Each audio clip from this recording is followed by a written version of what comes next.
अल्हम्दुलिल्लाहि रब्बिल आलमीन वनुसल्ली वनुसल्लिमु अला रसूलिल करीम व अला आलिहि व सहबिहि अजमाइन।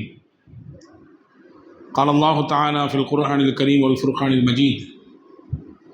अऊज़ु बिल्लाहि मिनश शैतानिर रजीम। बिस्मिल्लाहिर रहमानिर रहीम। इन्नल्लाह यअमुरु बिल अदलि वल इहसानि व ईताइ ज़िल क़ुर्बा वयन्हा अनिल फ़हशाइ वल मुनकर वल बग़ी यइदुकुम लअल्लकुम तज़क्करून। वक़ाल नबीना मुहम्मदुन सल्लल्लाहु अलैहि वसल्लम लैसल गिना अन कसरतिल अर्द वलाकिन्नल गिना गिनन नफ्स। अल्लाहुम्मा सल्लि अला सय्यिदिना मुहम्मदिन व अला आलि सय्यिदिना मुहम्मदिन व बारिक व सल्लिम अलैहि। எல்லாம் வல்ல அல்லாஹுவின் திருப்பெயர் போற்றி துவங்குகிறேன். அண்ணல் பெருமானார் ஸல்லல்லாஹு அலைஹி வஸல்லம் அவர்கள் மீதும் அவர்களை பின்பற்றிய சத்திய சஹாபாக்கள், நல்லோர்கள், சுஹதாக்கள், சாலிஹீன்கள், குறிப்பாக இந்த ஜும்மாவின் அவைக்கு வருகை இருந்திருக்கிற வர இருக்கிற எல்லா மக்கள் மீதும் எல்லாம் வல்ல அல்லாஹுவின் அன்பும் அருளும் இன்றும் நிறைவாக வந்து சேரட்டுமாக. வல்ல அல்லாஹ் நம்முடைய தவறுகளை, பாவங்களை மன்னித்து அவனுக்கு பிடித்தமான நல்லடியார்கள் கூட்டத்திலே நம் எல்லோரையும் சேர்த்து கொள்வானாக. வாழும் காலம் நிறைவான ஆயுளையும் நீண்ட நெடிய சுகத்துடன் கூடிய நல்வாழ்வையும் நமக்கும் நம்முடைய குடும்பத்தினர்களுக்கும் தந்து மருத்துவமனையின் எல்லா விதமான துன்புதைரங்களை விட்டு நம் எல்லோரையும் அல்லாஹ் காத்து ரட்சிப்பானாக. அல்லாஹுவின் ஆலயமாம் காபாவையும் மன்னல பெருமானார் ஸல்லல்லாஹு அலைஹி வஸல்லம் அவர்களுடைய புனிதமான ரவுதாவையும் புனித பைத்துல் முகத்தஸையும் மீண்டும் மீண்டும் ஹஜ்ஜுக்கும் உம்ராவிற்கும் ஜியாரத்திற்கும் பல தடவை சென்றவர்கள் நசீபை உங்களுக்கும் எனக்கும் எல்லா மக்களுக்கும் அல்லாஹ் வழங்கி கொண்டே இருப்பானாக.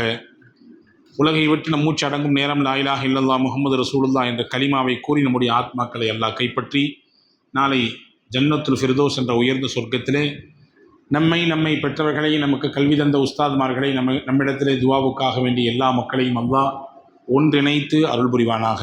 ஆமீன் யா ரப்பல் ஆலமீன். கண்ணியத்திற்கும் மிகுந்த மரியாதைக்கும் உரிய பெரியோர்களே, பாசத்திற்குரிய சகோதரர்களே, கடந்த வாரம் ஜும்மாவிலே நபிகள் பெருமானார் ஸல்லல்லாஹு அலைஹி வஸல்லம் அன்னவர்கள் சொல்லித்தந்த 5 முக்கியமான போதனைகளை பற்றி நான் மேலோட்டமாக சொன்னேன். ஒரு விஷயத்தை மட்டும் விரிவாக நாம் பார்த்தோம். அல்லாஹ் தடுத்ததை, அல்லாஹ் தடை செய்ததை நீங்கள் தவிர்த்து வாழ்ந்து கொள்ளுங்கள். நீங்கள்தான் இந்த உலகத்திலேயே மிகப்பெரிய வணக்க வழிபாடு செய்யக்கூடியவராக இருப்பீர்கள். இதுதான் முதல் செய்தி. இதை பற்றி கடந்த வாரம் பார்த்துவிட்டோம். இரண்டாவதாக நபி ஸல்லல்லாஹு அலைஹி வஸல்லம் சொன்னார்கள், வர்த பிமா கஸமல்லாஹு லக் தகுன் அக்னன் நாஸ். அல்லாஹ் உங்களுக்கு எதை விதித்திருக்கிறானோ, உங்களுக்கென்று அல்லாஹ் எதை அவனுடைய தக்தீரிலே முடிவு செய்திருக்கிறானோ அதை பொருந்தி கொள்ளுங்கள், அதை ஏற்றுக்கொள்ளுங்கள். உலகத்திலேயே நீங்கள் தான் பெரிய பணக்காரர்.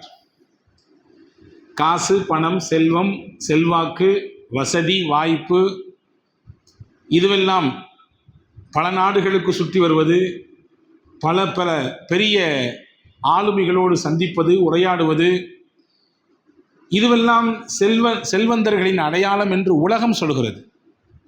அல்லாஹுவின் தூதர் அருமை நாயகம் ஸல்லல்லாஹு அலைஹி வஸல்லம் சொன்னார்கள், உலகில் மிகப்பெரிய செல்வந்தர் யார் என்றால் இறைவன் அவருக்கென்று எதை எழுதினானோ, இறைவன் அவருக்கென்று எதை முடிவு செய்தானோ அதை ஏற்றுக்கொண்டவர், அதை ஒத்துக்கொண்டவர், அவரே மிகப்பெரிய செல்வந்தர் என்று பெருமானார் ஸல்லல்லாஹு அலைஹி வஸல்லம் சொன்னார்கள். அன்பானவர்களே, இந்த நிலை வந்துவிட்டால் எந்த பெரிய கஷ்டமும் நமக்கு கஷ்டமாக தெரியாது. இந்த நிலை நமக்கு ஏற்பட்டு போனால் எவ்வளவு பெரிய நெருக்கடிகளையும் சமாளிக்கிற அந்த ஆற்றலையும் பக்குவத்தையும் நாம் பெற்றுக்கொள்வோம். காரணம், இதுதான் இன்னைக்கு எனக்கு, அவ்வளவுதான்.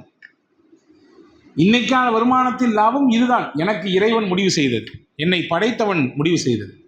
நாம் அங்கலாய்ந்து கொள்ள மாட்டோம், குறைபட்டு கொள்ள மாட்டோம், நாம் புலம்பி தள்ள மாட்டோம். 3 நாள் தொடர்ச்சியாக மஸ்ஜித் நபவிக்கு ஒரு நபித்தோழர் வந்தார். அவரை பார்த்து ரசூலுல்லாஹ் சொர்க்கவாதி சொர்க்கவாதி சொர்க்கவாதி என்று சொன்னார்கள். உங்களை யாராவது ஒருத்தர் சொர்க்கவாதியை பார்த்து சந்தோஷப்படணும்னு நினச்சிங்கன்னா இந்த வராரு பாருங்க, அவர் தாங்கன்னாங்க. இந்த மாதிரி 3 நாளை கண்டினியூவாக சொன்னாங்க. இது நீண்ட பெரிய ஹதீஸ், சுருக்கமாக சொல்கிறேன். அவரை பின்தொடர்ந்து போன ஒரு நபித்தோழர் என்ன சிறப்பு அம்சம் அவரிடத்தில் இருக்கிறது என்று கண்டுகொள்ள விரும்பினார். ஆனால் 3 நாளையுமே அந்த சிறப்பு அம்சத்தை என்னன்றதை பார்க்க முடியல அவரால். கடைசியில் கேட்டுப்பட்டார், நான் உங்கள்கிட்ட வந்ததே நீங்கள் சொர்க்கவாசின்னு ரசூலுல்லாஹ் அடையாளப்படுத்தினாங்க, என்ன உங்கள்கிட்ட சிறப்பு அமல் இருக்குன்றதை பார்க்கத்தான் வந்தேன், போயிட்டு வரேன், அஸ்ஸலாமு அலைக்கும், பெருசாக ஒன்றும் தெரியல எனக்கு அப்படின்னு சொல்லி திரும்புகிற சமயத்தில் 2 பாயிண்ட் சொன்னார். அந்த சொர்க்கவாதி என்று பெருமானாரால் புகழப்பட்ட அந்த நபித்தோட 2 பாயிண்ட் சொன்னார். நீங்களும் நானும் கேட்க வேண்டும், என்னிடத்தில் இந்த 2 அம்சங்கள் இருக்கிறதா என்று. லா அஜிது ஃபி நஃப்ஸி அலா அஹதின் மினல் முஸ்லிமீன கிஷ்ஷா, நான் யாரை பற்றியும் வெறுப்போ வன்மத்தையோ உள்ளத்தில் வைத்துக் கொள்வதே கிடையாது. எவரை பற்றி யாரை குறித்தும் எனக்கு வெறுப்பும் கிடையாது, வன்மமும் கிடையாது. இது முதல் பாயிண்ட். 2வது பாயிண்டா சொன்னாரு, வல அஹ்சுதுஹு அலா மா அதாஹு அல்லாஹு இய்யாஹு, எனக்கு இல்லாத ஒன்றை அல்லாஹ் வேறு யாருக்காவது கொடுத்தால் அதை பற்றி பொறாமைப்பட மாட்டேன். எனக்குலாம் இல்லை, அவருக்கு இருக்குது, உனக்கு என்னப்பா இருக்கப்பட்டவன் பேசுவ, நாங்கள்லாம் இல்லாப்பட்டவங்க, எங்க கதி இது, உன் கதி அது அப்படின்னு சொல்லிலாம் நான் பார்க்க மாட்டேன். எனக்கு தந்தவன் தான் அவருக்கும் கொடுத்திருக்கிறான். எனவே என்னிடத்தில் இல்லை என்பதினாலே, எனக்கு இல்லாத ஒன்று அவரிடத்திலே இருக்கிறது என்பதினாலே அவரின் மீது பொறாமை கொள்ள மாட்டேன். ஒரு ரகசியம் சொல்கிறேன், கேளுங்கள். ஹஜ்ரத் இமாம் அஸ்மஈ ரஹிமஹுல்லாஹ் அவர்கள் சொல்கிறார்கள், நான் ஒரு ஊருக்கு போனேன். அந்த ஊரிலே ஒரு வயது முதிர்ந்தவரை பார்த்தேன். அவருடைய வயது என்ன என்று விசாரித்தேன். காரணம், வயசுக்கும் அவருடைய செயல்பாட்டுக்கும் சம்பந்தமே இல்லை. நான் கேட்டுட்டேன், உங்களுக்கு எத்தனை வயசு இருக்குன்னு சொல்லி. அவர் சொன்னார் 120 வயசுன்னு சொன்னார். எத்தனை வயசு? 120 வயது என்று சொன்னார். 120 வயசுல இப்படி ஒரு ஆக்டிவா, இவ்வளவு ஒரு சுறுசுறுப்பா, இப்படி ஒரு கலைப்பின்மையா, யார்கிட்டையும் உதவி பெறல, அவர் பாட்டு போறாரு, அவர் பாட்டு நடக்கிறாரு, துருதுருதுன்னு என்று இருக்கிறார். 20 வயது பிள்ளை இருப்பதை போன்று 120 வயதிலே பெரியவர் இருக்கிறார். நான் கேட்டேன், எப்படிங்க, எப்படி இதெல்லாம் சாத்தியம்னு கேட்டேன். அவர் சொன்னார் ஒரு வார்த்தை, ரொம்ப அற்புதமாக வரலாற்று எழுதுகிறார்கள், தரக்துல் ஹசத ஃபபகியல் ஜஸது என்றார். நான் யாரின் மீதும் பொறாமைப்படுவதை விட்டு விட்டேன், என்னுடைய உடல் சுகத்தை அல்லாஹ் விட்டு விட்டான், என் கையில் விட்டு விட்டான். என் உடல் சுத்தமாக இருக்கிறது, சுகமாக இருக்கிறது, நான் எந்த தேவையும் யாரிடத்திலும் ஆகுவதில்லை. கம்பு தேவையில்லை, குனிய வேண்டிய அவசியம் இல்லை, ரொம்ப தட்டி தடுமாறி வர வேண்டிய தேவை இல்லை. காரணம், எந்த பொறாமையும் யாரின் மீதும் எனக்கு இல்லை. அப்போ புரிஞ்சுக்கணும், ஆரோக்கியத்தின் மூலக்கூறு என்ன? உடலும் உள்ளமும் சுறுசுறுப்பாகவும் ஆரோக்கியமாகவும் இருக்க வேண்டும் என்று உங்களில் நீங்களும் நானும் விருப்பப்பட்டால் செய்ய வேண்டியது, யாரை பற்றியும் எந்த பொறாமையும் நமக்கு வேண்டாம். யாரை பற்றியும் எந்த பொறாமையும் நமக்கு வேண்டாம். பொறாமையினுடைய மூலகர்த்தம் என்ன தெரியுமா? எனக்கு இல்லையே அவருக்கு இருக்கிறேன்னு நினைக்கிறது தான். பொறாமையின் மூலகர்த்தம் என்ன தெரியுமா? அல்லாஹ் நமக்கு கொடுத்ததை ஏத்துக்காத மனம்தான் பொறாமையின் முக்கிய புள்ளியாக தோங்குகிறது. இன்னைக்கு மன அமைதி வேணும், மன அமைதி வேணும், நம்மள பல பேர் தவிக்கிறோம். மன அமைதியை பெறுவதற்கான சிறந்த வழி இஸ்லாம் சொல்லுது, உங்களுக்கு என்ன இருக்கோ அதை நீங்கள் ஏற்றுக்குங்க, அவ்வளோதான். தானாக மன அமைதி வந்துடும். நம்ம யாரை பார்த்தையும் குறைப்பட மாட்டோம், அங்கலாய்ந்து கொள்ள மாட்டோம். அதீதமான எதிர்பார்ப்பு நம்மள்கிட்ட இருக்குது, இந்த பொருத்தம் வந்து விட்டால் அதுவெல்லாம் இருக்காது. அவருக்கெல்லாம் கிடைச்சிருக்க எனக்கு கிடைக்கலையே என்ற எந்த எண்ணப்பாடு வராது. கிடைத்ததை ஏற்கக்கூடிய மனதை இறைவன் அதிலே கொடுத்து விடுவான். இதுதான் இன்னைக்கான மிகப்பெரிய தேவை. இது இல்லாததுனால எல்லாம் இருந்தும் ஒரு விதமான வெறுமையை மனிதன் அனுபவிக்கிறான். அல்லாஹ் தந்ததை ஏற்றுக்கணும், அது குறைவோ கூடுதலோ இதுதான் நம்ம நிலை அப்படின்றத ஒருத்தர் சம்மதிச்சு ஒப்புக்கொண்டால் மனதிற்கு அமைதி கிடைக்கும், வெறுமையிலிருந்து நாம் நீங்கி விடலாம். பாருங்கள், ஷேக் முஹையுத்தீன் அப்துல் காதிர் ஜீலானி என்ற மகா பெரியவர், ஒரு மகத்தான மாமனிதர், பெரிய வியாபாரம் செய்தார். ஒரு நாள் அவருடைய சீடர்களிலே ஒருவர் வந்து பதட்டத்தோடு வர்றாரு. ஏன் இந்த பதட்டம்னு கேட்குறாங்க. இல்லை பெரியவங்களை, உங்களுக்கு வந்துக்கிட்டு இருந்த சரக்கு கப்பல் நடு கடலில் அப்படி கவிழ்ந்து போச்சு, மொத்தமும் கவிழ்ந்துருச்சு, முதலும் கடலோடு கடலாக தண்ணீரோடு தண்ணீராக போச்சு. உடனே ஷேக் முஹையுத்தீன் அப்துல் காதிர் ஜீலானி சொன்னாங்களா, அல்ஹம்துலில்லாஹ் அப்படின்னு சொன்னாங்க, அல்லாஹ்க்கே எல்லா புகழும். ஒரு சில மணி நேரங்களுக்கு பிறகு இன்னொருவர் சந்தோஷத்தோடு வந்தார். வந்தவர் சொன்னார், தப்பான தகவல் உங்களுக்கு வந்துருச்சு போல தெரியுது, கவிழ்ந்தது உங்களுடைய சரக்கு அல்ல, இன்னொருத்தருக்கு போக வேண்டிய சரக்கு. இன்னொருத்தருடைய சரக்கு கப்பல் தான் கவிழ்ந்தது, உங்களுடைய பொருள் சேஃப்டியாக கரையில் வந்து சேர்ந்துருச்சுன்னு சொன்னாங்க. இப்போ சொன்னாங்க ஹஸரத் முஹைதீன் அப்துல் காதிர் ஜீலானி அல்ஹம்துலில்லாஹ். சபையில் ஆள் இருக்குமல்ல, கேட்டாங்க. ஃபஸ்ட்டு வந்தது துக்க செய்தி, ரெண்டாவது வந்தது அந்த எந்த துக்கமும் இல்லை எந்த நஷ்டமும் இல்லைன்றது ஆறுதல் செய்தி.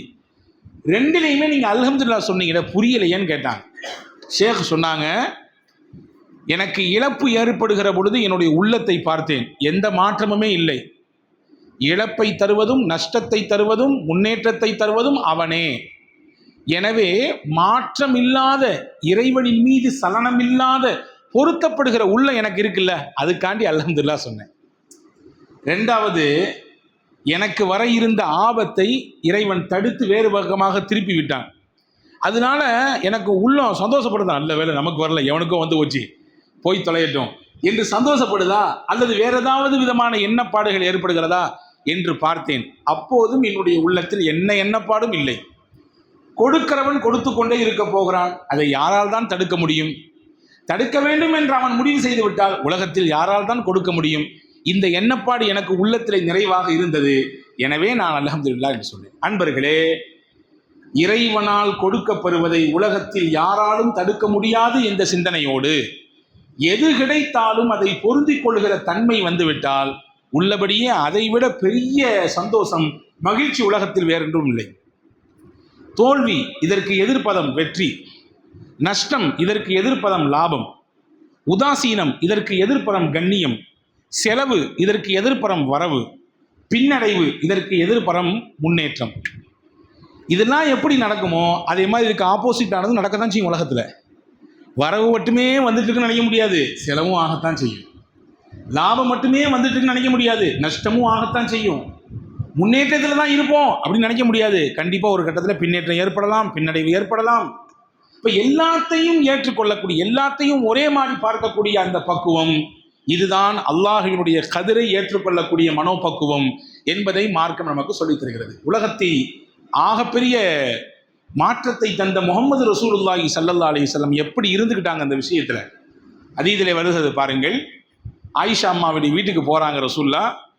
முஸ்லிம் ஷரீஃபில் இந்த ஹதீஸ் வந்திருக்கிறது. உம்முல் மூமினின் ஆயிஷா அம்மா தான் இந்த ஹதீஸ் அறிவிப்பு செய்கிறாங்க. ஹல் இந்தக்கும் தாம், ஆயிஷா வீட்டில் ஏதாவது சாப்பாடு இருக்குதா அப்படின்னு கேட்குறாங்க. குல்து யா ரசூலல்லாஹ் மா இந்தனா ஷை, எந்த சாப்பாடுமே இல்லையே நம்ம வீட்டில், இன்னைக்கு பசியாரத்துக்கான எந்த ஒரு உணவும் இல்லையே, ஏற்பாடு ஆகலையே அப்படின்னு ஆயிஷா அம்மா சொல்கிறாங்க. கொஞ்சம் அதை நிப்பாட்டின்னு நம்ம லைஃபுக்கு வாங்க. வெளியேந்து பரபரப்பாக வர்றோம், 8 மணி நேரம் ஒர்க் பண்ணிட்டு வர்றோம், அல்லது பகலெல்லாம் உழைச்சிட்டு ராத்திரி வீட்டுக்கு வர்றோம், சாப்பிடணும்னு தேணுது, பசிக்குது, வீட்டம்மாட்ட கேட்குறோம், சாப்பாடு ஒன்றும் இல்லைங்கன்னு சொன்னால் எம்புட்டுக்கும் வீட்டில் என்னத்தை செஞ்சுட்டு இருந்த இவ்வளோ நேரம், நான் வருவேன்னு தெரியாது, அது என்ன உனக்கு அஜாக்கிரதை, அது என்ன உனக்கு இப்படியான ஒரு எண்ணப்பாடு அப்படின்னு 4 வார்த்தை பேசிவிட்டு எதையாவது வாங்கிட்டு வந்து எதையாவது சாப்பிடும் வச்சுங்களேன். அதில் ஆயிஷா அம்மாட்ட பெருமானார் கேட்கிறார்கள், மா இந்தனா ஷை, ஒன்றுமே இல்லை சாப்பிட்றது. ஹஜ்ரத் ரசூலுல்லாஹ் என்ன செய்வாங்க? பேச மாட்டார்கள், கடிந்து கொள்ள மாட்டார்கள், நேர் எதிர்மறையான சிந்தனையோடு அவர்கள் நடந்து கொள்ள மாட்டார்கள். கால இன்னி சாயிம், இன்னைக்கு நான் நோன்பு வச்சுக்கிறேமான்னு சொல்லிட்டு போயிடுவாங்க. இன்னைக்கு சாப்பாடு இல்லைன்னா இன்னைக்கு நான் நோன்பு வைக்கணுன்றது என்னுடைய தலைவிதி, இதுதான் அல்லாஹ்வுடைய நாட்டம். சரி, உணவு இல்லைன்னு நினைச்சு யாரை கோச்சிக்கிட்டு என்ன ஆக போகுது, யார்கிட்ட சண்டை போட்டு என்ன ஆக போகுது, நான் நோன்பு வச்சுக்கிறேமா அப்படின்னு சொல்லிட்டு போயிடுவாங்க. ஹதீஸில் வந்திருக்கிறது, ஆயிஷா அம்மா சொல்கிறாங்க, கொஞ்ச நேரத்துக்கு பின்னாடி வீட்டுக்கு ஒரு அன்பளிப்பு வந்துச்சு, ரசூலுல்லாஹ்ட்ட சொல்லி விட்டோம். நபி ஸல்லல்லாஹு அலைஹி வஸல்லம் நோன்பு திறக்கிற நேரத்தில் வந்து அந்த உணவை சாப்பிட்டு விட்டு சொன்னார்கள், இன்று நோன்பு வைத்தேன், நோன்பு வைக்கும் பொழுது எதுவும் இல்லை, நோன்பு திறப்பதற்கு இறைவனே உணவு கொடுத்தான் என்றார்கள். எவ்வளவு அற்புதமான பொருத்தம் இது. இப்போ நல்லா இருந்தால் மட்டும், கஷ்டத்தில் மட்டும் இறைவனை நினைப்பது என்பதல்ல, நமக்கு ஏற்படக்கூடிய நெருக்கடி நிலையிலும் அவனுடைய கதிரை பொருந்தி கொள்ள வேண்டும். இதுதான் இந்த உலகத்திற்கு இஸ்லாம் கற்றுத்தருகிற மிகப்பெரிய விஷயம். இது இருக்குமே ஆனால் நிச்சயமாக மன அமைதி கிடைத்துவிடும், உள்ளம் அங்கலாய்ந்து கொண்டு இருக்காது, எண்ணப்பாடுகள் சுத்தி கொண்டே இருக்காது. 3 விஷயங்க உங்கள் வாழ்க்கையில் டெய்லி லைஃப்பில் நீங்கள் ரொட்டீனாக பார்க்குறீங்களா? அல்லாஹ்வுக்கு லாக் சுக்ரியா, அல்லாஹ்விற்கு கோடான கோடி நன்மைகள் செய்யுங்கள், நன்றி செய்யுங்கள். ரசூல் சொன்னார்கள், மன் அஸ்பஹ மின்கும் ஆமினன் ஃபீ சர்பிஹி, ரசூலுல்லாஹ் சொன்னாங்க, பயமற்ற பாதுகாப்பான சூழலை இறைவன் உங்களுக்கு தந்திருக்கிறானா? First one. அடுத்து சொன்னாங்க வமுஆஃபன் ஃபீ ஜஸதிஹி, அவருடைய உடல்ல ஆரோக்கியம் இருக்குது, எந்த பெரிய மைனஸும் இல்லை, உடம்பு போட்டு வருத்தி எடுத்து நிறைய காசை செலவழிக்கிற மாதிரி உண்டான சிச்சுவேஷன்லாம் இல்லை, நல்ல ஆரோக்கியமாக இருக்காரு, ஓரளவுக்கு முடிஞ்ச அளவுக்கு ஆரோக்கியமாக இருக்காரு, அவருடைய வேலையை அவரே செய்கிற மாதிரி உண்டான ஆரோக்கியமாக இருக்காரு. மூணாவது சொன்னாங்க வஇந்தஹு கூத்து யௌமிஹி, அன்றைய தினம் அவரும் அவருடைய குடும்பத்தினரும் உண்ணுவதற்கு உணவு இருக்கிறது. இந்த மூணு இருந்துச்சா ரசூல் சொல்றாங்க கஅன்னமா ஹீஸத் லஹு துன்யா, இந்த உலகமே வாரி சுருட்டி அவர் கையில் கொடுத்த மாதிரின்னாங்க. பயமற்ற பாதுகாப்பு, உடல் ஆரோக்கியம், அன்றைய தேவையை நிறைவேற்றுவதற்கான உணவு, இந்த மூணு இருந்துச்சா இந்த உலகமே கிடைச்சிருச்சு. பொதுவாகவே மனிதனுடைய சிந்தனை என்ன தெரியுமா?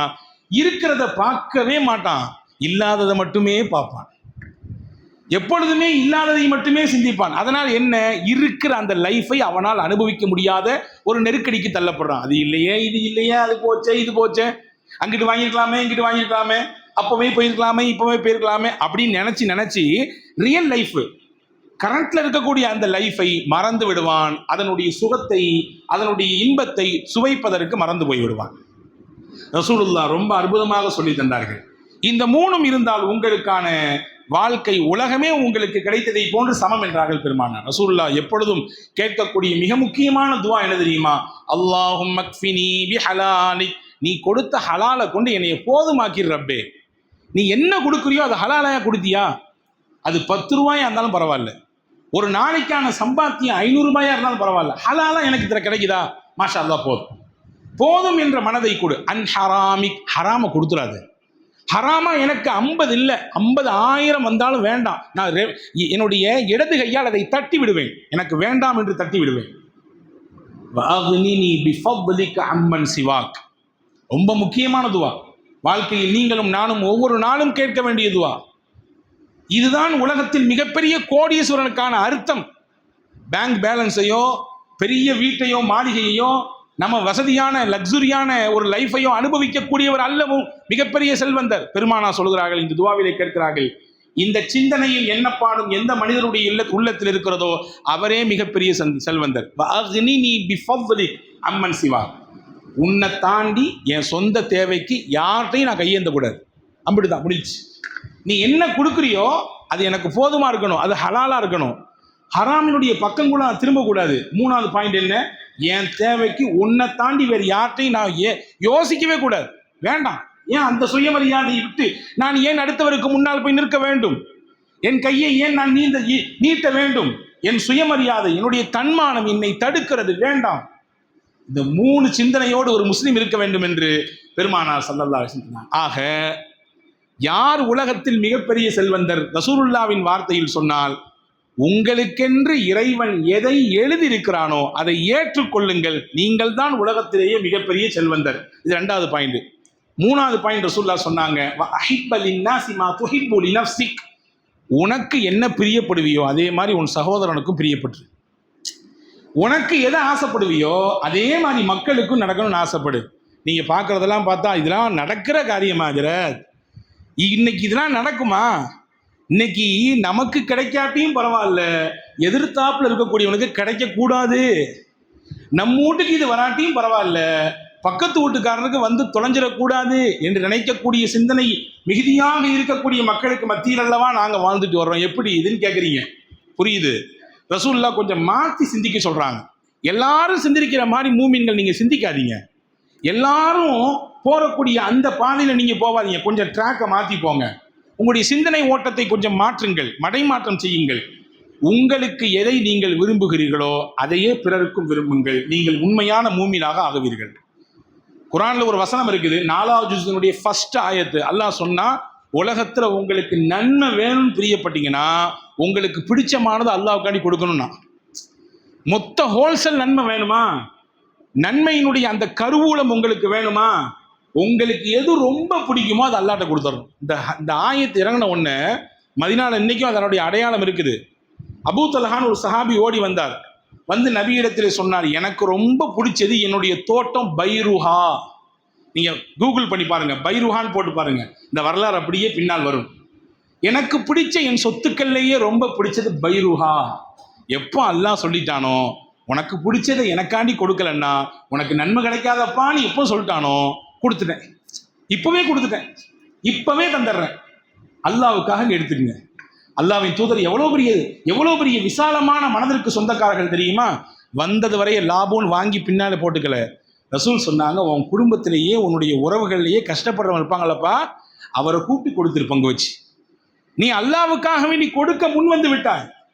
உனக்கு பிடிச்சதை தூக்கி அடுத்தவருக்கு கொடுக்கணும், அல்லாஹ் கொடுக்கணும்னு ஆசைப்பட்ட, அல்லாவுக்கு கொடுக்கலாகவே அல்லாஹ் கணக்கு எழுதி கொள்வான். உன் உறவுகளுக்கும் சொந்தங்களுக்கும் கொடுத்து விடு, பங்கிட்டு விடு என்று சொல்கிறார்கள் பெருமானார் ஸல்லல்லாஹு அலைஹி வஸல்லம். இன்னைக்கு அதனுடைய அடையாளத்தை மதீனா மஸ்ஜித் நபவி தாங்கி நிற்கிறது. அறிஞ்சவர்களுக்கு, அது குறித்து உண்டான ஞானம் தெரிந்தவர்களுக்கு எந்த இடத்திலே பைருஹா தோட்டம் இருந்தது, அந்த இடத்தினுடைய அடையாளங்கள் என்ன என்பது உட்பட தெரியும் இல்லையா? அன்பர்களே, இதுதான் இஸ்லாம். எல்லாரும் சிந்திக்கிற மாதிரி சிந்திக்காதீங்க.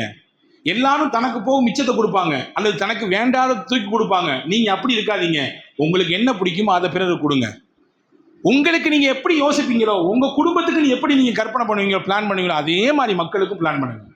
இதான் இஸ்லாம் சொல்லுச்சுங்க. இந்த தத்துவம் இருப்பதினால்தான் இன்னைக்கு வரைய முஸ்லிம்களில் பலர் இந்த நிலைப்பாட்டோடு வாழுகிறார்கள். ரொம்பலாம் போக வேண்டாம். பின்னாடி ஒரு 2 வாரத்துக்கு முன்னாடி ஆஸ்திரேலியால போன்டி என்ற கடற்கரையிலே ஒரு துப்பாக்கி சூடு நடக்குது. தெரியுமல்ல? எல்லாத்துக்கும் தெரியும். ஒரு யூத மதத்தினுடைய பண்டிகை கொண்டாட்டத்தினுடைய நாளிலே முரட்டுத்தனமாக 2 நபர்கள் வந்து துப்பாக்கியால் சுட்டு தள்ளுகிறார்கள். இந்த நேரத்தில் பின்னாடி இருந்து ஓடி வந்து ஒரு மனிதர், அகமது பின் அகமது என்று சொல்லக்கூடிய ஒரு மனிதர், பிடித்து வாங்கி இழுத்து அந்த துப்பாக்கியை வாங்கி அவர்களை அந்த மாபாதக செயலிலிருந்து தடுத்து நிப்பாட்டினார். ஆஸ்திரேலியாவுடைய ஹீரோ என்று இன்னைக்கு வந்து மொத்த சமூக வலைதளங்களும் அகமது பின் அகமதை பற்றி ரொம்ப உபசரித்து பேசுகிறது. இதற்கு பின்னால் இருக்கக்கூடிய விஷயம் என்ன? ஹீரோயிசமா? தன்னை யாருன்னு காட்டக்கூடிய இடம் அப்படி அது கிடையாது. தனக்கு கண்ணுக்கு முன்னால் மக்களுக்கு சிரமம் ஏற்படுவதை பார்த்து கொண்டு ஒரு மூமின் சும்மா இருக்க மாட்டார். தன் குடும்பத்திற்கு, தன்னுடைய உறவுகளுக்கு, தன்னுடைய நட்பு வட்டாரத்திற்கு இந்த சிரமத்தை எப்படி ஏற்றுக்கொள்ள மாட்டாரோ அப்படியே பிறருக்கும் ஏற்பட்டால் பார்த்து பொறுத்து கொண்டு இருக்க மாட்டார். இந்த சிந்தனையின் வெளிப்பாடுதான் அவரை உயிரை பணயம் வைத்து அந்த வேலையை செய்ய வைத்தது.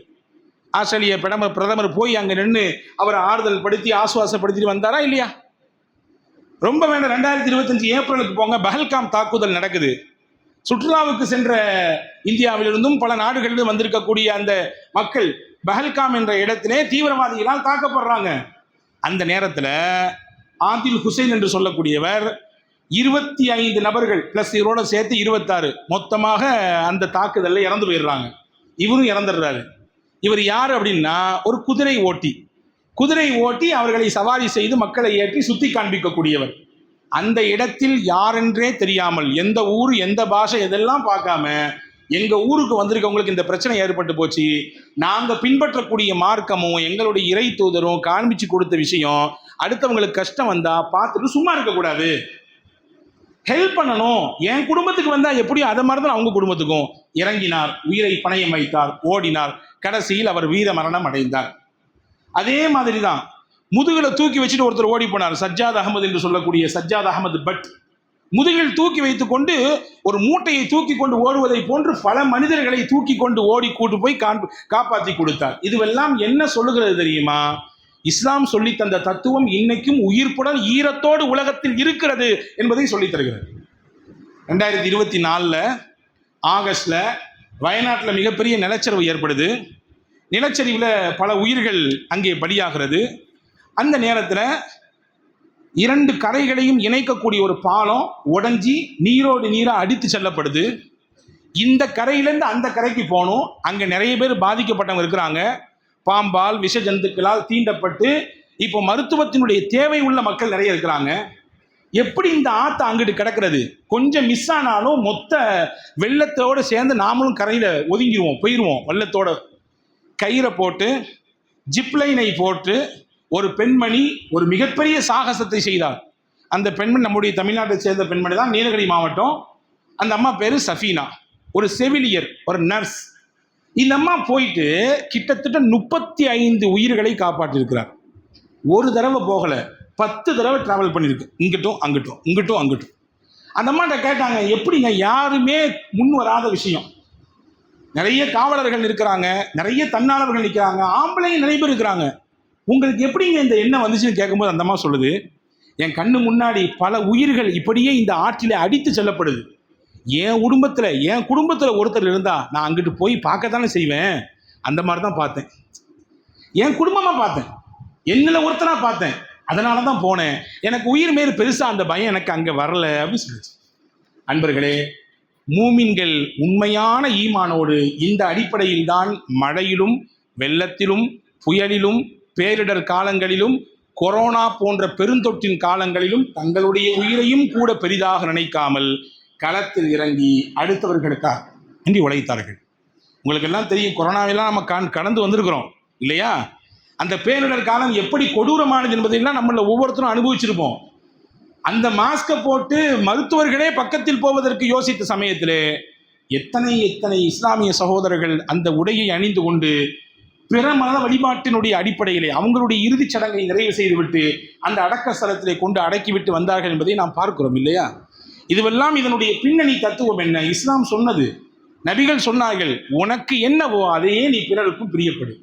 நீ தான் உண்மையான மூமின், நீ தான் உண்மையான மூமின். உண்மையான மூமின் என்பதற்கு அடையாளம் தாடியோ அல்லது நீல அங்கியோ வெளி தோற்றமோ கிடையாது. நீ வெளிப்படுத்தக்கூடிய உயர்ந்த பண்புகள். இன்னைக்கு நம்மள பெரிய மைனஸ் என்ன தெரியுமா? இபாதத்துன்னு தனி ஒரு ட்ராக் வச்சிருக்கோம், பண்புகளுக்குன்னு தனி ஒரு ட்ராக் வச்சிருக்கோம். இஸ்லாம் சொல்லுது ரெண்டும் சேர்ந்தாதான் உண்மையான இபாதத்தினுடைய இன்பத்தை உன்னால சுவைக்க முடியும். தொழுகை, வணக்கம், வழிபாடு, அதுக்கு ஒரு தனி ரூட் வச்சிருக்கோம். அப்போ ஒரு மாதிரி இருப்போம். வெளியே வந்து மக்களிடத்தில் உறவாடும் பொழுது, அவங்கள்ட்ட பழகும் பொழுது, அவங்கள்ட்ட கொடுக்கல் வாங்கல் செய்யும் பொழுது வேற முகத்தை காட்டுவோம். இஸ்லாம் சொல்லுது இல்லப்பா, ரெண்டு வேற வேற கிடையாது, ஒன்று. அது ஜெயிக்கணும்னா அதுல உன்னுடைய மொத்தத்தை நீ இறைவனுக்கு முன்னால் கொடுக்க முன் வந்தாய் அல்லவா, அது வந்து கரெக்டா அமையணும்னா இந்த பிஹேவியர்ஸ்லையும் பண்புகள்லையும் நீ சரியா இருக்கணும். இதுவும் ரொம்ப முக்கியமானது என்று மார்க்கம் சொல்லுகிறது. இப்போ மூணாவது பண்பு ரசூலுல்லாஹ் சொன்னாங்க, மக்களுக்கு நீ எதை பிரியப்படுவாயோ அதையே பிற மக்களுக்கும் பிரியப்படு. நாலாவது சொன்னாங்க ரசூலுல்லாஹ், வ அஹ்சின் இலா ஜாரிக தகுன் முஸ்லிமா. நீ உண்மையான முஸ்லிம் என்பதை எங்க காட்டணும் தெரியுமா? உன் பக்கத்துல வாழக்கூடிய உன் அக்கம் பக்கத்து வீட்டுக்காரர்கிட்ட காட்டணும். உன்னுடைய அண்டை வீட்டாருக்கு நீ உபகாரியாக இருக்க வேண்டும். நம்மை பற்றி ஊரும் உலகமும் அல்லது சமூக வலைதளங்களில் நாம் போகக்கூடிய இடங்களில் பெருசாக பேசலாம், ரொம்ப பாராட்டி பேசலாம். ஆனால் என்னை பற்றி என்னுடைய அண்டை வீட்டுக்காரர் என்ன சொல்லுகிறார் என்பதை நான் கவனிக்க வேண்டும், அவதானிக்க வேண்டும். எல்லா இடத்துலையும் பெரிய பேரு, ஆனா வீட்டுக்கு வந்தா மனுஷனா, அந்த மனுஷன் பக்கத்துல குடியிருப்பானா, கிறகம் வேற வழி இல்லை, இருக்கணும், வேற என்ன பண்றது அப்படின்ற நிந்தனையோடு என்னுடைய அண்டை வீட்டுக்காரர் இருக்கக்கூடாது. ரசூலுல்லாஹ்வின் வார்த்தையை கவனிங்கள், வல்லாஹி லா யூமின், வல்லாஹி லா யூமின், வல்லாஹி லா யூமின். அல்லாஹ் மீ சத்தியம், ஒருவர் உண்மை மூமினே கிடையாது. அல்லாஹ் மீ சத்தியம், ஒருவர் உண்மையான மூமினே கிடையாது. வல்லாஹி அல்லாஹ் மீ சத்தியம், ஒருவர் உண்மையான மூமினே கிடையாது. சஹாபாக்கள் கேட்டாங்க, யா ரசூலுல்லாஹ், நீங்க ஒரு தடவை சொன்னாலே வெரி வெயிட், ரொம்ப அது பவர்ஃபுல்லான வார்த்தை, அது எங்களால் தாங்கிக்க முடியாது. 3 தடவை அல்லாஹ் மீ சத்தியம் விட்டு உண்மையான மூமினுக்கான அழகே அல்ல, இவர் உண்மையான மூமினே கிடையாதுன்னு சொல்றீங்களா? யாரு தான் அந்த மனுஷன் சொல்லுங்களேன். ரசூலுல்லாஹ் கேட்டாங்க, ரசூலுல்லாஹ்ட சஹாபாக்கள் கேட்டாங்க. நபி சொன்னாங்க, ஜாருன் லா யுமினு ஜாருஹு பவாயிகஹு. ஒரு அண்டை வீட்டுக்காரர், இவருடைய துன்பத்தினால் பக்கத்தில் இருக்கக்கூடியவர் நிம்மதி பெறவில்லை. இவர் படுத்துற பாடு அவரை போட்டு பெரும் பாடுபடுத்துறாரு, பெரிய தலைவலியா இருக்காரு. எதை செஞ்சாலும் குத்தம், எதை செஞ்சாலும் குத்தம், எதை செஞ்சாலும் குத்தம். இப்படியே அவருக்கு வேற வழி இல்லாம இவன்கிட்ட வந்து மாட்டிக்கிட்டு படாத பாடுபட வேண்டியதா இருக்குது. என்ன பண்றது என்கின்ற வேற வழி இல்லை, சமாளிச்சுக்கிட்டு போவோன்ற எண்ணத்தோடு தான் அவர் பயணித்துக் கொண்டிருக்கிறார். இப்படியான மனிதர் ஒரு உண்மையான மூமினுக்கே அழகல்ல அது. ரசூலுல்லாஹ் சொன்னார். நீங்களும் நானும் யோசிக்கணும், என் பக்கத்து வீட்டுக்காரருக்கு நான் உண்மையான பக்கத்து வீட்டுக்காரனா இருக்கிறேனா? தொல்லை தராத பக்கத்து வீட்டுக்காரனாக இருக்கிறேனா? குடைச்சல் கொடுக்காத பக்கத்து வீட்டுக்காரனாக அண்டை வீட்டுக்காரனாக இருக்கிறேனா? அவனை சீண்டி பார்க்காத பக்கத்து வீட்டுக்காரனாக அண்டை வீட்டுக்காரனாக நான் இருக்கிறேனா என்று யோசிக்க வேண்டும். அதிலே ஏதாவது கொஞ்சம் குறை இருந்தால், இந்த வார்த்தை நல்ல கவனிங்க, அதிலே ஏதாவது கொஞ்சம் குறை இருந்தால் என்னுடைய ஈமானில் சந்தேகம் இருக்கிறது என்று பொருள். என் அண்டை வீட்டுக்காரரோடு இருக்கக்கூடிய உறவுகளிலே எனக்கு கொஞ்சம் சேதாரம் ஏற்பட்டு போனால் என் ஈமான் சேதாரப்பட்டு விட்டது என்று பொருள். இது நான் சொல்லவில்லை, முஹம்மது ரசூலுல்லாஹி ஸல்லல்லாஹு அலைஹி வஸல்லம் சொல்கிறார்கள். அன்பர்களே, ஹஜ்ரத் அப்துல்லாஹ் இப்னு முபாரக் ஒருத்தவங்க இருந்தாங்க. அவங்க வீட்டுக்கு பக்கத்து வீட்டில் ஒரு யூதர் குடியிருந்தார். ரொம்ப நாள் குடியிருந்துட்டு வீட்டை காலி பண்ணிட்டு வித்துட்டு வேற இடத்துக்கு போறாரு. போகும்பொழுது அவர் வித்தாரம்மா காஸ்ட், அதனுடைய வேல்யூ என்னன்னு கேட்டீங்கன்னா, அந்த தெருவில் அந்த வீட்டுக்கு என்ன மதிப்போ அதை விட 5 மடங்கு அதிகமாக சொன்னார். வச்சுக்கங்களேன், 1 லட்ச ரூபா மதிப்புள்ள இடமா இருக்கலாம், ஆனால் அவர் வந்து ரேட்டு 5 லட்சம் சொன்னார். இது என்னப்பா பகல் கொள்ளையா இருக்குன்னு சொல்லி ஊரில் உள்ளவங்களாம் கேட்டாங்க. அவர் சொன்னார், என் வீட்டுக்கு மதிப்பு 1 லட்ச ரூபா தான், ஆனால் எனக்கு பக்கத்து வீட்டுக்காரர் அப்துல்லா இப்னு முபாரக் ரொம்ப நல்ல மனுஷன், அவரை மாதிரி ஒரு பக்கத்து வீட்டுக்காரர் கிடைப்பது என்பது பெரிய பாக்கியம். நான் என் வீட்டை மட்டும் உன்கிட்ட கொடுக்கல, என் பக்கத்து வீட்டுக்காரையும் சேர்த்து கொடுக்குறேன்.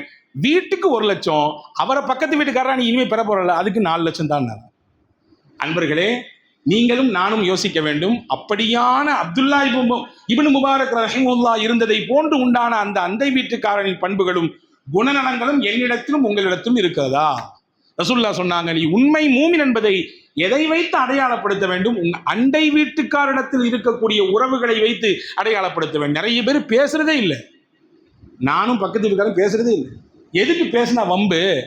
மேல இருக்காரு, நான் கீழே இருக்கிறேன், நாங்க 2 பேரும் சந்திச்சுக்கிட்டே பல மாதங்கள் ஆகுது, எதுவும் கிடையாது. ரசூல் சொன்னாங்க, உங்கள் அண்டை வீட்டுக்காரர் பசித்திருக்க நீ வயிறார சாப்பிட்டால் நீ மூமினே கிடையாது. நாங்கள் சொல்லுவோம், நீங்கள் குழம்பு சமைக்கிறீர்கள், கொஞ்சம் தண்ணி எக்ஸ்ட்ரா ஊத்துங்க, ஊத்தி பக்கத்து வீட்டுக்காரர் கொடுங்க, உறவு இன்னும் புதுப்பிக்கப்படும், இன்னும் பசுமையாக மாறும். அன்பளிப்புகள் வழியாக உறவுகள் இன்னும் அதிகப்படியான நெருக்கத்தை பெறும். அது மிக முக்கியமான தேவை உங்க பக்கத்து வீட்டுக்காரர். அது கேட்க நமக்கெல்லாம் வம்பு. இதுதான் நாங்கள் வந்து நெய்பர்ஸ்ட பார்த்ததும் விட்டுக்குவோம், அதுக்கடுத்து பேசுறது இல்லை, டச்சிங்கும் இல்லை என்று பெருமையாக நவநாகரீகமாக பேசுபவர்களை பார்க்கிறோம். வெள்ளம் போன்ற சமயங்களில் தான் மொட்டை மாடல சந்திச்சுக்குவாங்க. எப்படி, நீ எங்கே தான் இருக்கீங்களா? ஆமாம், நானும் இங்கே தான் இருக்கேன், இதே ஃப்ளாட்டு தான். எத்தனை வருஷமா இருக்கீங்க? 15 வருஷமா இருக்கும். 15 வருஷமா இருக்கும், ஆனால் பார்த்து பேசிக்கிட்டது கூட இல்லை. அன்பர்களே, இதுவல்ல ஒரு மூமின் என்றால். அண்டை வீட்டாரோடு அனுசரணையான உபகாரத்தன்மையோடு நடந்து கொள்ள வேண்டும். இது 4வது பண்பு. 5வதா முத்தாய்ப்பா ரசூலுல்லாஹ் சொன்னாங்க, உங்கள்ட்ட இருக்க வேண்டிய பண்பு வலா துக்ஸிரு லிஹக்க, அதிகமாக சிரிக்காதீங்க. அதிகப்படியான சிரிப்பு என்பது உங்களுடைய கல்வை மௌத்தாக்கி விடும் நாங்கள் சொல்லலாம். இதில் இன்னொரு கருத்து இருக்குது. இன்னொரு கருத்து என்ன தெரியுமா? சொல்லட்டுமா? அதிகமாக சிரிக்காதீங்க, கொஞ்சமாவது சிரிங்க. சிரிக்காமல் அப்படி முகத்தை உருன்னு வச்சுட்டு இருக்காதீங்க, கொஞ்சமாவது சிரிங்க. உலகத்திலேயே உன் சகோதரனை பார்த்து சிரிப்பது அறம் செய்த நன்மை என்று சொன்ன மார்க்கம் இஸ்லாம் மட்டும்தான்.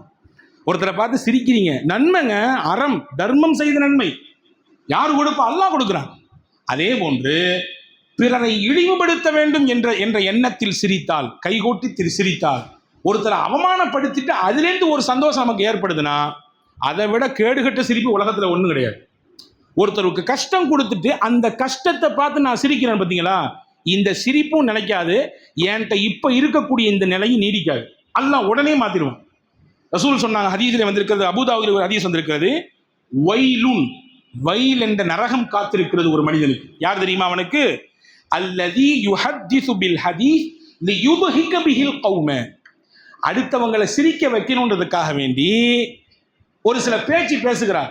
அந்த பேச்சு சில நேரங்கள் சிலருடைய தன்மானத்தை சீண்டிடுது, ஒருத்தருடைய சுயமரியாதையை தொட்டு பார்த்துருது, உரசி பார்த்துருது, ஒருத்தருடைய அந்தஸ்தை கொஞ்சம் இறக்கி விட்டுருது. ஆனா இவர் பேசுறது எதுக்கு தெரியுமா? எல்லாரும் சிரிக்கட்டும், நம்ம பேசுறதை பார்த்து சிரிக்கட்டுமே அப்படின்னு நினைக்கிறார். ரசூல் சொன்னாங்க, இவருக்கு வயல் என்ற நரகம் காத்திருக்கு. நாங்கள் ரசூல் சொல்லிட்டு அடுத்து சொல்றாங்க, வயலுன் லஹு 3 தடவை சொல்றாங்க. அப்படி என்றால் நீங்கள் சிரியுங்கள், பிறரை மகிழ்ச்சிப்படுத்துவதற்காக வேண்டி சிரியுங்கள். பிறர் படுகிற துன்பத்தை பார்த்து சிரிக்காதீர்கள். பிறரை துன்பப்படுத்தி அவர் படுகிற கஷ்டத்தை பார்த்து நீங்கள் புலகாங்கிதம் அடையாதீர்கள். அது ஆபத்தானது. உங்களுக்கு மட்டுமல்ல, உங்கள் வம்சத்தையே அழிப்பதற்கு சக்தி மிக்கது அந்த சிரிப்பு, ஏளன சிரிப்பு.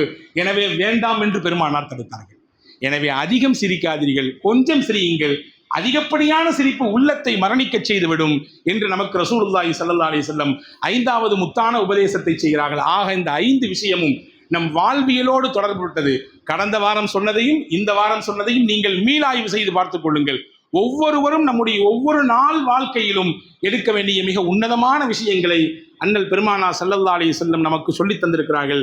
எல்லாம் வல்ல அல்லாஹ் அப்படிப்பட்ட சிறந்த தன்மைகளோடு அதை பின்பற்றக்கூடிய ஒப்பற்ற பாக்கியத்தை உங்களுக்கும் எனக்கும் எல்லா மக்களுக்கும் அல்லாஹ் வழங்கி அருள் புரிவானாக. ஆமீன். வ ஆகிரு தாவானா அனில் ஹம்துலில்லாஹி ரப்பில் ஆலமீன். அஸ்ஸலாமு அலைக்கும் வரஹ்மத்துல்லாஹி வபரகாத்துஹு.